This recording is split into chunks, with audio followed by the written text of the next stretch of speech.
Kim and Larry Cowdery, Cowdery Farms. We live in Meigs County. We farm vegetables for a living.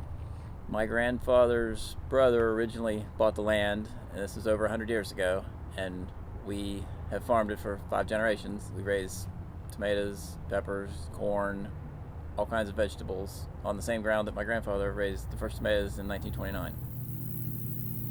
Yeah, the farm has changed a lot over the years. Oh, say in the late 80s, we decided we would start trying to sell retail, so we started coming here to the Athens Farmers Market. We were originally selling tomatoes basically wholesale in Columbus, and it's 100 miles each way to the market, where we would sell truckloads every day. We would get a truckload, go up the road to Columbus every day.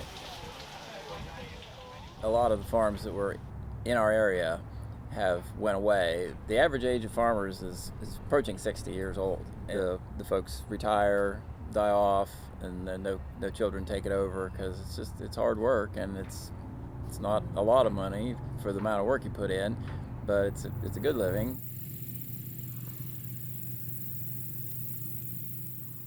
What'll happen to our farm when we're gone? That's a great question. I'm hoping to find someone who could take it over and learn how to do it. I'm not sure if that'll happen or not, but the right person comes along, they might be able to pick up what we've learned over the years. Yeah, it takes a special kind of person for sure that would want to do that. If they came along, I guess you'd know them if they stuck around. Everything changes. Yeah. You just have to roll with it. Everything changes. That's what we have to do, is adapt. Mm-hmm.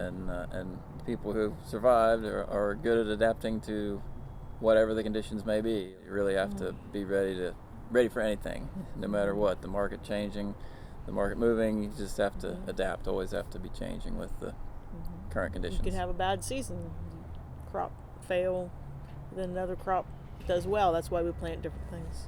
We get along really well with most of the people at the market. It's really nice to be around other people that are entrepreneurs, self-employed folks that kind of know what we're going through, because they're going through it too. And it's a nice support system. Talking about mental health, it is nice to talk to people, but it's also nice to talk to people who understand what you're going through.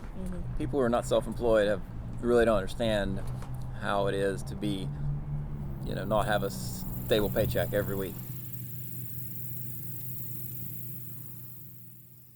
Well, I keep going back to the fact that people have to eat. So they're going to buy every week. The more expensive transportation costs become, the more focused I think they're going to be on buying closer, more local stuff, which is great for the community, because the dollars that they spend here stay here and get recirculated, and it's much better to buy local. So the interest in local food will have to increase.